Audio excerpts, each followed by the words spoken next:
ये लो आ गया कहानी का चौथा भाग। पहले के भाग सुनने के लिए दिए गए लिंक पर क्लिक करें और सुने। कहानी में डॉक्टर संतोष से पूछता है कि किसने दिलाया था ये बंगला। डॉक्टर की बात का जवाब देते हुए फिर संतोष ने कहा, डॉक्टर साहब मैं एक स्कूल टीचर हूँ और अभी कुछ दिनों पहले ही मेरा नैनीताल से देहरादून तबादला हुआ है। मुझे एक घर की जरूरत थी तो मैंने अखबार में इसका एडवर्टाइजिंग देखा था और मुझे ये बहुत अच्छा लगा क्योंकि ये बहुत बड़ा आलीशान बंगला है। इसका किराया भी शहर में और घर से बहुत कम है और बजट में है। फिर डॉक्टर ने कहा, अच्छा अरे मैं इसलिए पूछ रहा हूँ क्योंकि मेरा क्लिनिक यहाँ से ज्यादा दूर तो नहीं और मेरा घर भी पास में ही है और मैंने अक्सर देखा है ये बंगला खाली ही रहता है। बस साल या 6 महीने में ही कोई फैमिली इसमें रहने को आती है, फिर उसके बाद ये खाली ही रहता है। अच्छा चलो मैं चलता हूँ। डॉक्टर तो इतना कहकर चले गए पर शायद अब संतोष को भी डॉक्टर की बातें थोड़ी समझ में आ गई थी। डॉक्टर ने साफ साफ तो नहीं बताया ये बंगला ठीक नहीं है या फिर इसमें ऐसा क्या है जो यहाँ लोग ज्यादा नहीं रहते, पर कल टैक्सी ड्राइवर गुड्डू ने बताया था और कल रात जो भी प्रीति के साथ हुआ उससे ये तो पता चल चुका था कि सच में ये बंगला ठीक नहीं है। उसके बाद उसने प्रीति को कहा, चलो मैं अभी तो स्कूल जा रहा हूँ पढ़ाने क्योंकि कल भी छुट्टी करी थी और आज थोड़ा लेट भी हो गया है। बाकी मैं वहाँ से आते ही शहर में कहीं और पता कर लूंगा कोई दूसरा घर। प्रीति भी संतोष की यह बात सुनकर संतुष्ट थी। उसने कहा, ठीक है आप स्कूल से होकर आ जाओ, फिर कहीं और देखते हैं कोई दूसरा घर। इतना बोलकर संतोष तो स्कूल चला गया पर अब घर में नेहा और प्रीति ही थे। नेहा इधर उधर खेल रही थी और प्रीति अपने घर का काम वगैरह निपटा रही थी और घर का सारा काम खत्म करने के बाद प्रीति ड्राइंग रूम में बैठकर टीवी देख रही थी।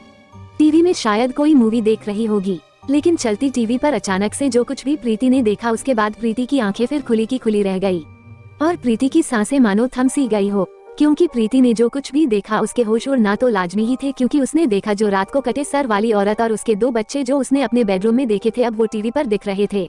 पहले तो उसने सोचा शायद कोई वहम है, पर वो डरते हुए जो भी चैनल चेंज कर रही थी तो उसे हर चैनल पर बस यही दिख रहा था।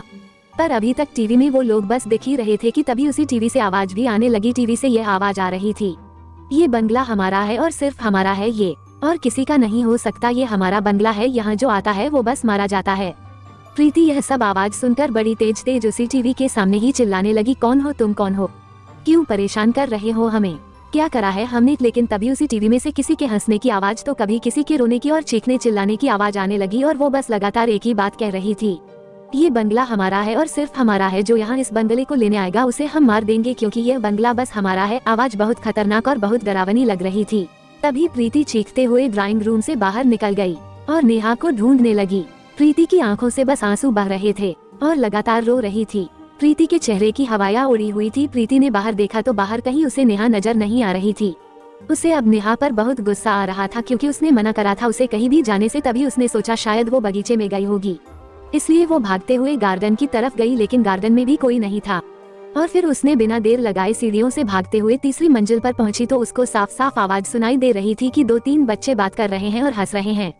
प्रीति तुरंत उस कमरे में गई जहां से आवाज आ रही थी तो उसने देखा नेहा ने फर्श पर कुछ लकीरें खींचकर कुछ बनाया हुआ था और उसमें वो एक पत्थर से अकेले ही पिट्ठू लंगड़ी गेम खेल रही थी और अकेले ही पता नहीं किससे बातें कर रही थी। जिससे भी बातें कर रही थी उनमें से कोई भी प्रीति को दिखाई नहीं दे रहा था। उसके बाद प्रीति नेहा के पास गई और उसके गाल पर खींचकर 2-3 थप्पड़ मारे और उसको खींचते हुए नीचे ले आई। प्रीति उसको डांट रही थी कि जब तुमको मना किया है अकेले इस घर में कहीं नहीं जाना तो तुम क्यों अकेले घूम रही हो और बार बार अकेले किससे बात कर रही थी, तुम पागल हो गई हो क्या। नेहा फिर थोड़ा हंसते हुए बोली, अरे मम्मी तुम भी ना, तुम्हें मैंने बताया नहीं था क्या, मेरी वो दोनों दोस्त है जिनके साथ में खेलती हूँ, मेरी नई दोस्त प्रिया और रश्मि। प्रीति ने फिर चिल्लाते हुए कहा, तुम पागल हो गई हो, यहाँ कोई नहीं है, अगर होती तो क्या मुझे नहीं दिखाई देती, और दोबारा कभी ऐसे अकेले मत जाना। उसके बाद रोते हुए प्रीति ने नेहा को सीने से चिपका लिया। फिर नेहा ने बड़े प्यार से और शांति से कहा, मम्मी वो दोनों बहुत अच्छी हैं और उनकी मम्मा भी बहुत अच्छी हैं। मैंने कहा था रश्मि और प्रिया को कि मेरी मम्मी से भी मिल लो, लेकिन उन्होंने कहा अभी हम आपकी मम्मी से नहीं मिलेंगे क्योंकि अभी हमारी और आपकी दोस्ती हुई है। आपकी मम्मा जब मेरी मम्मा से दोस्ती कर लेंगी तब हम उनसे मिलेंगे। नेहा ने फिर अपनी बात जारी रखते हुए कहा, मम्मी चलो ना आप भी उनकी मम्मा से दोस्ती कर लो, वो लोग बहुत अच्छे हैं, वो कहते हैं ये घर उनका ही है और वो हमेशा से यहीं पर ही रहते हैं और हम भी अब उनके साथ ही रहेंगे क्योंकि वो मेरी सबसे अच्छी दोस्त हैं। प्रीति को शायद समझ में आ चुका था नेहा को कौन परेशान कर रहा है और क्यों परेशान कर रहा है, क्योंकि प्रीति ने बेडरूम में भी एक कटे सिर वाली औरत और उसके साथ 2 बच्चे देखे थे और अभी थोड़ी देर पहले टीवी पर भी तो उसने देखा था।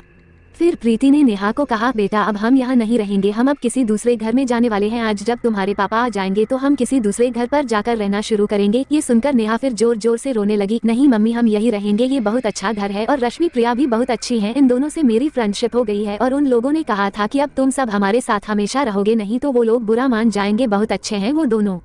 फिर प्रीति ने नेहा को डांटते हुए कहा, बस अब चुप हो जाओ और अंदर जाकर बैठो। लेकिन नेहा रोने लगी और ऊपर की ओर भागने लगी।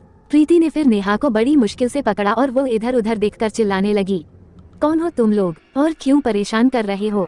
ऐसा बोलते हुए प्रीति जोर जोर से रोने लगी और उसके इतना बोलने के बाद ही थोड़ी देर में ही प्रीति को किसी के हंसने की आवाज सुनाई देने लगी। प्रीति ने फिर चारों तरफ देखा पर उसे वहाँ कोई भी नजर नहीं आ रहा था, बस पास में नेहा बैठी हुई थी। लेकिन हंसने की आवाज बहुत खतरनाक और डरावनी लग रही थी। तभी एकदम से किसी ने प्रीति के कानों में फुसफुसाते हुए कहा, तुम सब लोग मारे जाओगे, ये बंगला सिर्फ हमारा है और अगर इस बंगले में कोई आ जाए तो वो जिंदा वापस नहीं जाता, क्योंकि बंगला तो सिर्फ हमारा है और अगर तुमने नेहा को हमसे दूर करने की कोशिश करी तो तुम में से कोई नहीं बचेगा। अगर नेहा को हमसे अलग किया तो इसका अंजाम बहुत बुरा होगा। ये सुनकर प्रीति फूट फूट कर रोने लगी और उस मनहूस घड़ी को कोस रही थी जिसमें उसके पति संतोष ने इस घर को किराए पर लिया था।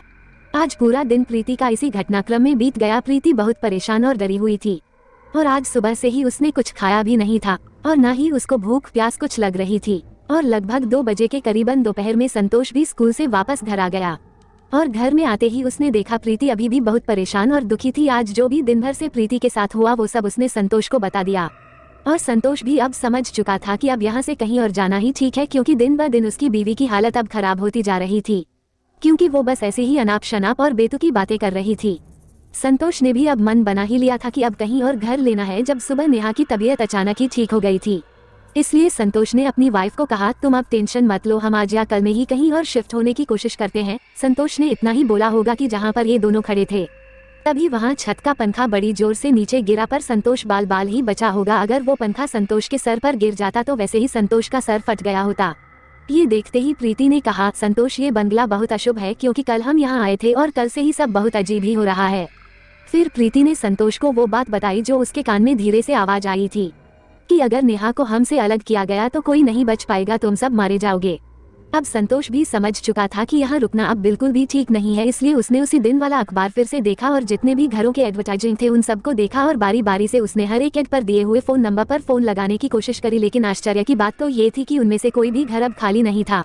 जिस भी मकान मालिक से संतोष ने बात करी तो किसी ने कहा आज ही हमारा घर किराए पर उठा है और किसी ने कहा कल ही उठ गया था। इसके आगे की कहानी अब अगले एपिसोड में है। क्या ये लोग निकल पाएंगे इस घर से? जानने के लिए सुनते रहे बीच बॉक्स हिंदी यूट्यूब चैनल।